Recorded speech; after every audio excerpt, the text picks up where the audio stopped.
Guys, totoo bang hindi gagana ang motorcycle na DC CDI kung walang battery? Yan ang aalamin natin, guys.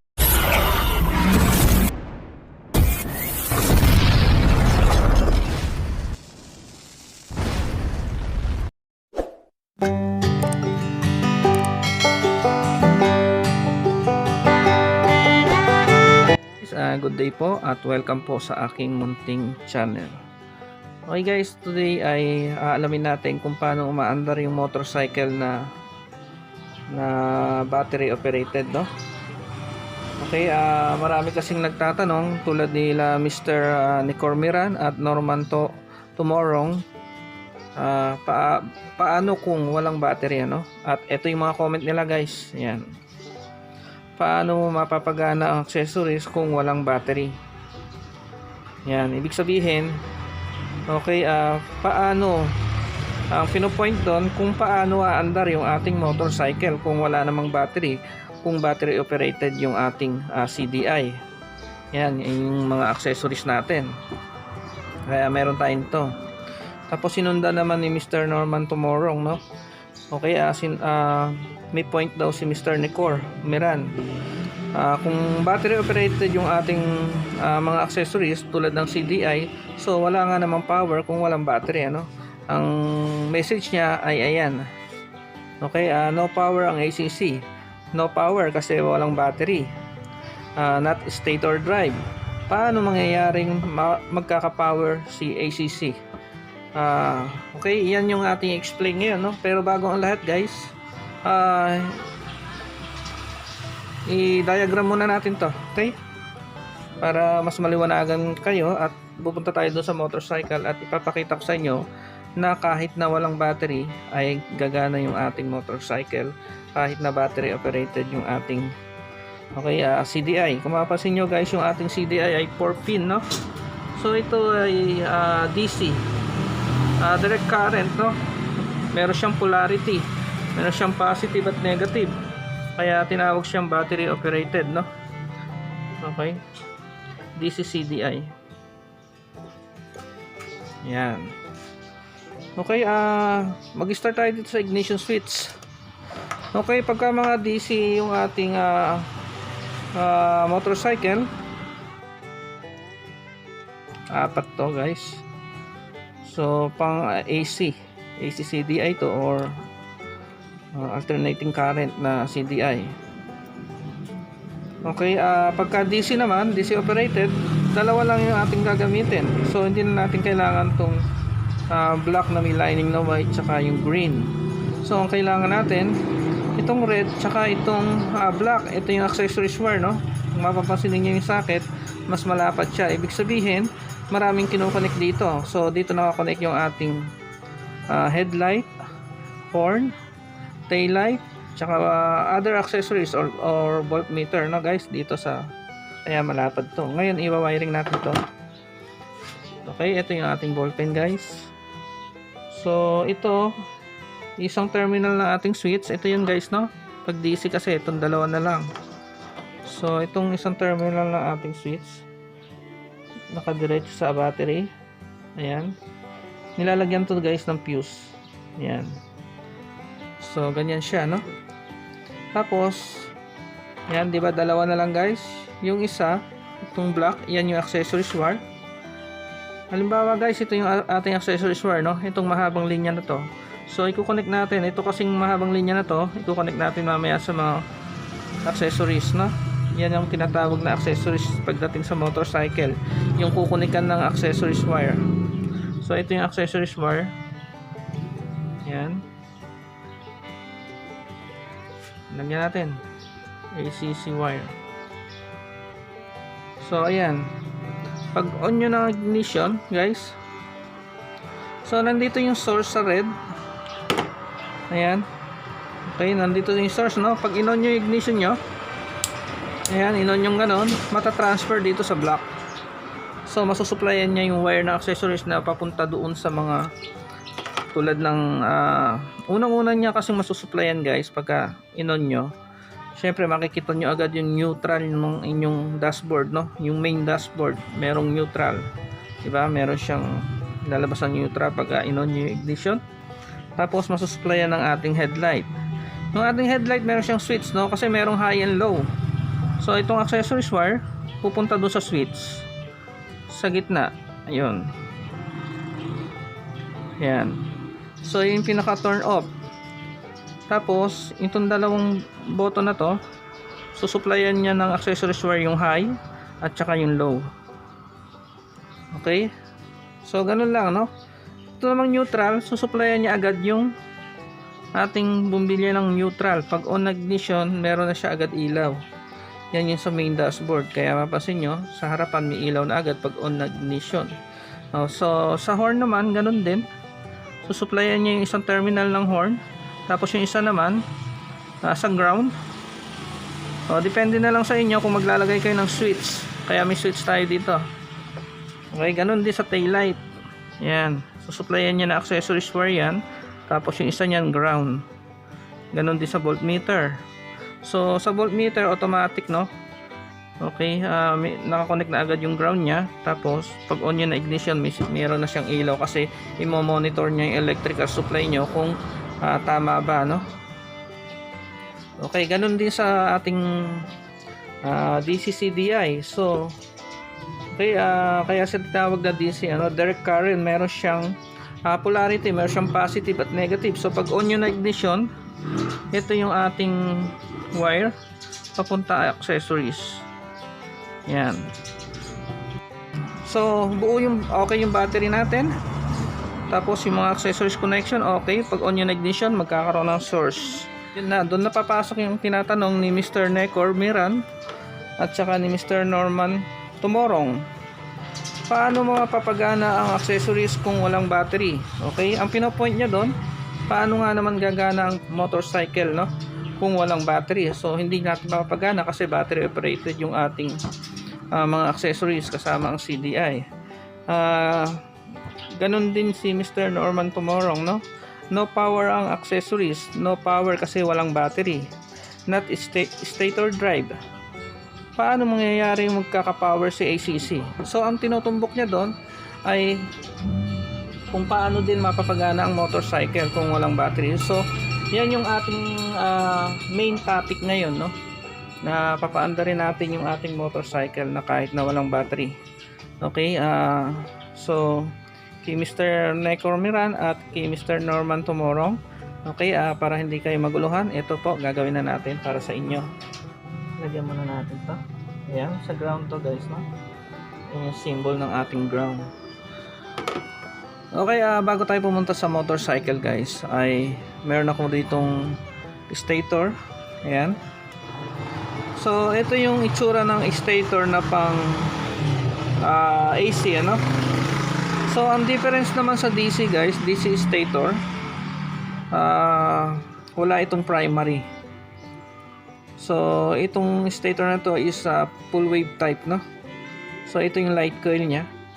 Ayan. So ito yung primary.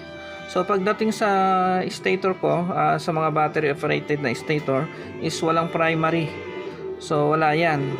Okay, ginagamit lang kasi itong primary doon sa AC CDI. Okay, so hindi na natin bubuksan yung aking cover ng stator, no, para maipakita ko sa inyo kasi meron naman tayo dito comparison. Okay, ngayon aalamin natin kung paano gumagana ang motorcycle na DC kung walang battery. Okay, syempre wala nga namang battery, paano gagana, no? Palaisipan nga naman kasi sinusupplyan ng ACC wire yung ating CDI. So okay, ipapaliwanag ko sa inyo ngayon kung paano gumagana yung ating DC CDI kahit na walang battery yung ating motorcycle. Okay, okay guys, punta natin yung ating motor at gagawin na natin yung proseso kung bakit siya umaandar. Okay. Okay guys, buksan natin tong battery. Okay. So, una natin gagawin guys ay tatanggalin natin tong. Okay guys, tanggalin na natin lahat ng connection ng battery guys, para makita ninyo na umaandar siya kahit walang battery. Okay, ito yung ating connection ng battery. Remove na yung positive. So negative naman.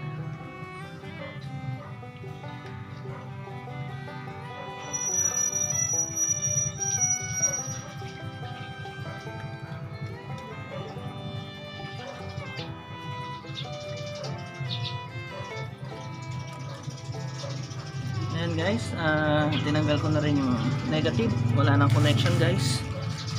So hanapin natin yung stator socket, no? Doon natin malalaman kung sino yung nagbibigay ng source kung bakit umaandar yung ating motorcycle kahit walang battery. Remember guys, no, yung ating stator walang primary, hindi katulad nito guys, no? Itong mga AC may mga primary coil. Yan, itong nasa gitna. So yung ating stator walang primary, puro light coil, ano?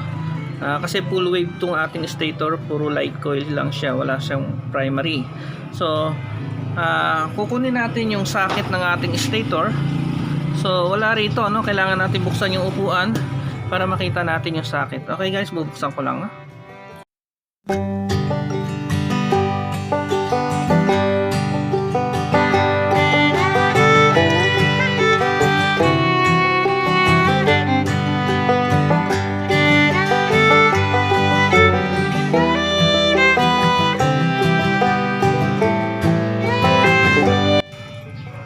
Okay guys, nabuksan na natin yung upuan, no? Lalapit tayo. Okay guys, kaya umaandar yung ating motorcycle dahil dito sa ating light coil. Ayan, itong pink na to at saka yung yellow. So pagdating dito sa guys sa light coil, sabihin na natin ito yung white, ito yung yellow. So una at dulo ng ating light coil, unang rewind, dulong rewind. So pwede magkabaliktad, unang rewind, dulong rewind naman. So full wave kasi ganun guys. So i-example natin dito sa pink at yellow. Ito yung unang rewind, ito yung dulong rewind. So ito yung comparison niya, no, dito sa ating light coil. So pag sipa mo ng kick, nagkakaroon siya ng power source, itong dalawang wire na to.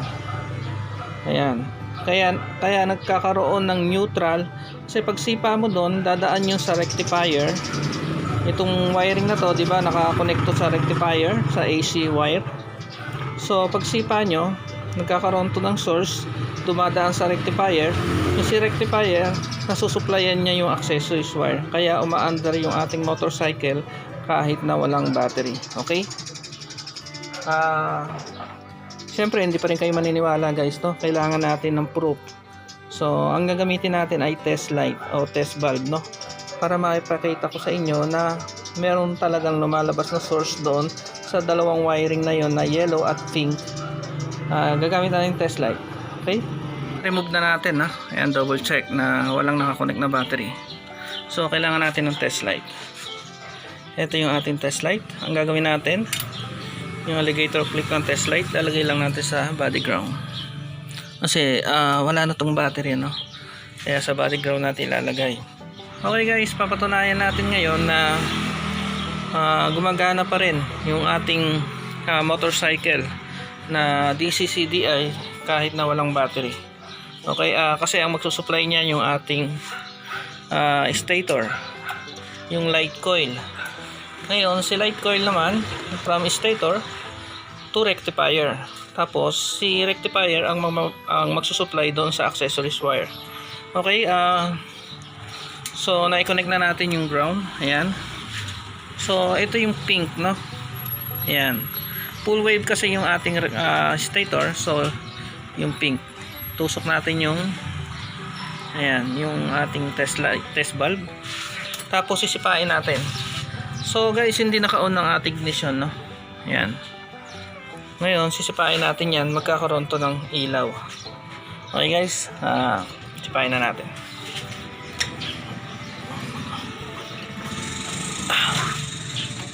Okay. Ayan guys, tingnan nyo, ha. Ayan, kita nyo? Ayan. So meron siyang ilaw, no guys? So dito naman sa yellow. Okay, ayan yung ating yellow wire. So pagsipa nyo, meron din siyang ilaw. Okay, tapos na tayo guys, no? So napatunayan natin na may lumalabas na source sa ating light coil. So parehas lang naman to, kahit magkabaliktad ng wiring, okay lang, no? Dulot, unat dulo lang naman yan. Ngayon i-on natin yung ating ignition. So walang neutral, no? Kasi walang battery. Ngayon pag sinipa natin to guys, aandar na yan kahit na walang battery. Kasi susuplayan nito yung ating rectifier. Si rectifier naman susuplayan yung ating accessories wire. So naka-on na yung ating ignition. Kailangan umandar, no? So sipain natin guys. Okay guys, yan, umandar yung ating motorcycle kahit na walang battery, no? So guys, hindi ko ina-advise na wag nyo lagyan ng battery yung ating mga DC operated na motorcycle, kasi maninibago kayo sa takbo at sa performance ng ating motorcycle pag mga ganitong type. Kinakapos siya, kailangan niya ng load. So ano ba yung load? Ang load nito ay itong battery. So kailangan meron siyang battery talaga para masuportahan yung ating accessories wire. Okay, tapos nagbabago yung kanyang reading. Kung mapapansin nyo, is mababa yung kanyang reading. Ayan. So hindi advisable na walang battery yung mga DC operated, pero kahit na wala kayong battery, mapapagana ninyo yung inyong motorcycle. Okay, yan lang naman ang ating pinatunayan na pwedeng gumana ang ating motorcycle kahit na walang battery. So off na natin. Okay guys, na-solve na natin. Pwede siyang gumana kahit na walang battery. So kasi nagtataka sila na yung DC CDI natin ay battery operated. Paano kung wala nga naman battery? So medyo magulo, no? Kaya naipaliwanag natin dito na kayang paganahin ng ating stator ang ating motorcycle, no? Na from stator to rectifier, from rectifier to AC wire, itatapon niya doon yung supply na na-convert na niya. Okay guys, malinaw, no? So Mr. Necor Miran at Mr. Norman Tumorong, thank you sa inyong message. So hanggang dito na lang ang ating video, at sana nakatulong po ako sa araw na to. Thank you sa inyo and God bless. Bye bye guys.